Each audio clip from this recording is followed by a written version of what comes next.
But first, tomorrow is the deadline for Congress to pass President Trump's requested cuts to foreign aid and public broadcasting. The Senate narrowly approved the $9 billion budget cutback. Now the House has until midnight tomorrow to send it to the president's desk. Let's bring in ABC's Jay O'Brien on Capitol Hill for more. Jay, Republican Senators Susan Collins and Lisa Murkowski joined Democrats in opposing this final bill. What's the latest on how this vote went down, and what opposition does it face in the House? Yeah, so just those two moderate Republican senators, Diane, to your point, Collins and Murkowski, to vote against this package. Ultimately, Mitch McConnell, who was another Republican senator that we were watching, doesn't cast that no vote, which means J.D. Vance, the vice president, didn't have to come in and break the tie the way he did for the procedural vote on this same package of legislation that, again, as you say, codifies those so-called DOGE cuts to federal spending, and in particular looks at foreign aid that was slashed after the gutting of USAID and folding it into the State Department, and also about a $1 billion cut to public broadcasting that's going to impact both NPR and PBS. So as this legislation comes back out of the Senate, it was changed. A program called PEPFAR, which is a program to prevent the spread of HIV and AIDS across the globe. Typically, it's had broad bipartisan support in the past, was spared with a last-minute change to the language in the Senate that wasn't included in the House version of this bill. Now this bill, because of that change, has got to go back to the House. And as you say, it's unclear the level of support that it has. I've talked to some hardline House Republicans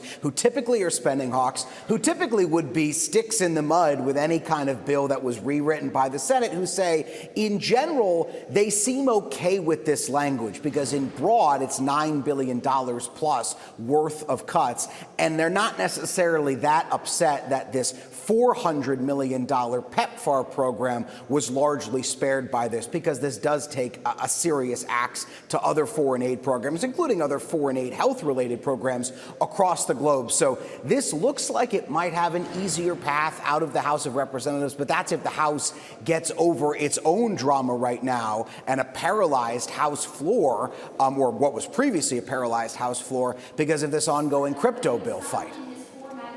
And Jay, the House advanced 3 crypto bills after breaking a record for the longest House vote in modern history. So what's in those bills, and when is the Senate expected to take them up?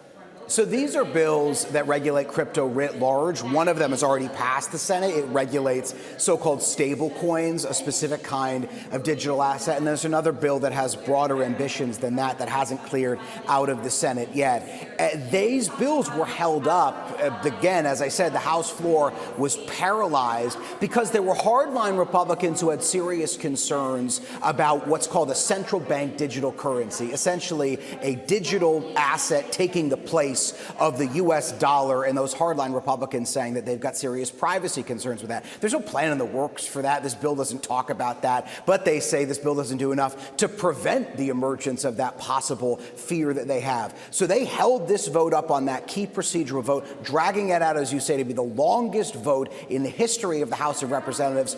Ultimately, they say they got concessions out of both the Speaker and the White House to include language about their concerns about that digital currency in a future piece of defense legislation. So they ultimately voted yes on that key procedural vote last night, which tees up these overall crypto bills, a top priority of the president, who has billed himself as the most crypto-friendly president in history, to ultimately go to a vote today. And in theory, unless there are other hang-ups, pass. And after they get over those crypto bills, then they got to take up that rescissions bill that we were just talking about that came back from the Senate.